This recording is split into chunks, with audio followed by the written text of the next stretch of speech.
Bonjour mes enfants, heureuse de vous retrouver dans une nouvelle vidéo.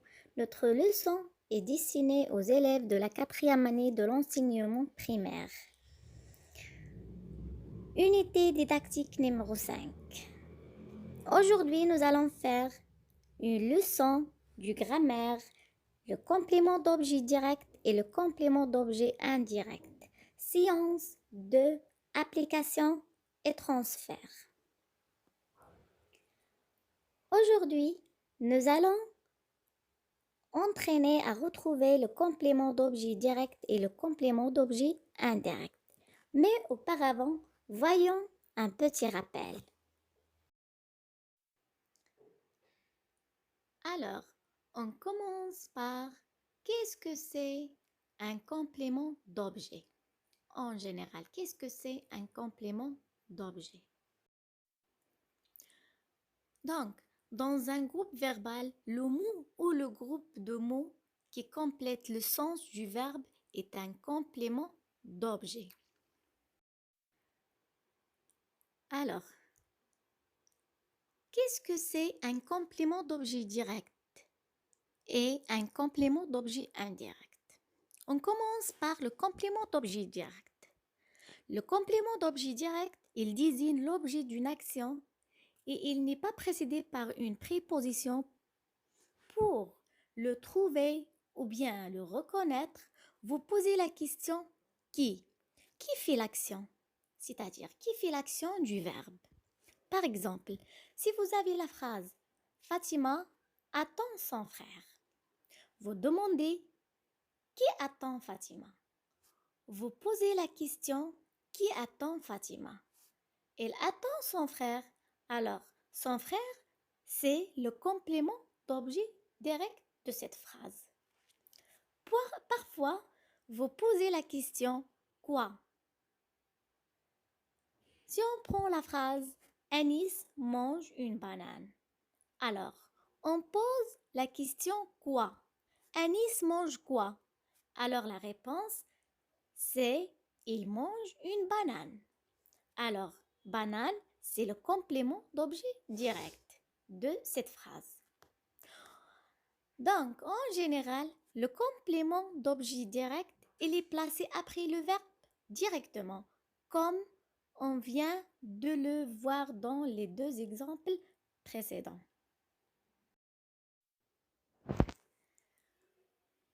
On passe au complément d'objet indirect. Alors, qu'est-ce que c'est un complément d'objet indirect? Un complément d'objet indirect désigne lui aussi l'objet de l'action du verbe. Seulement, il est introduit par une préposition. La préposition, ça peut être à, ça peut être de, etc. Mais l'objet de l'action n'est pas introduit directement comme le complément d'objet direct. Il est indirect. Par exemple, il y a une préposition entre les deux, entre le verbe et le complément. Pour trouver ou bien reconnaître le complément d'objet indirect, il faut aussi poser des différentes questions. Par exemple, on peut demander à qui si si on prend la phrase le papa parle à ses petits-enfants. On dit à qui parle le papa? La réponse, c'est à ses petits-enfants. Donc, à ses petits-enfants, c'est l'objet de l'action introduite par une préposition à. C'est un complément d'objet indirect. Aussi, on peut poser la question à quoi? Si on prend la phrase Riham pense à ses études. Riham pense à quoi? La réponse à ses études. Donc, à ses études, c'est un complément d'objet indirect. On peut poser une autre question. Ce serait de qui? Sarah parle de son frère. Si on prend cette phrase, Sarah parle de son frère. La question c'est de qui parle Sarah? La réponse c'est de son frère.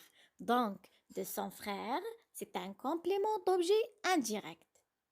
Alors, comme pour le complément d'objet direct, Le complément d'objet indirect, aussi, en général, il est placé après le verbe. On passe maintenant aux exercices d'application. Le premier exercice, c'est souligne le groupe verbal et entoure le complément d'objet direct. Rukaya interroge le garde forestier. Ça, c'est la première phrase. La deuxième phrase, le garde explique les dangers. Vous parlez à vos parents. Le feu menace les habitants. Ils s'intéressent à leurs plantes. Allez-vous, faites l'exercice. Alors, voilà la correction. On va souligner le groupe verbal de ces phrases. Le groupe verbal de la première phrase, c'est interroge le garde forestier.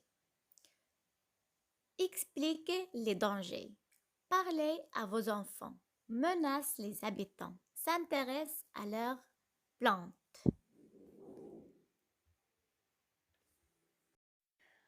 On passe maintenant à entourer ou bien à reconnaître un complément d'objet direct. La première phrase, Rukaya interroge le garde forestier. Le complément d'objet direct, c'est le garde forestier. Phrase 2, le complément d'objet direct, c'est les dangers. Phrase 3, on n'a pas trouvé un complément d'objet direct. Phrase 4, le complément d'objet direct, c'est les habitants. Phrase 5, on n'a pas trouvé un complément d'objet direct.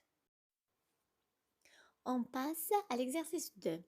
Dans les phrases suivantes, souligne les compléments d'objet indirects en bleu. Ce soir, je téléphonerai à ma grand-mère. Quand vous rencontrez vos amis, vous leur parlez. Ma tante se plaint de nos voisins. Adrien se moque de sa petite sœur. Pense bien à ton rendez-vous. Les musiciens obéissent aux gestes du chef d'orchestre. Allez, vous faites l'exercice. Voilà la correction de l'exercice 2.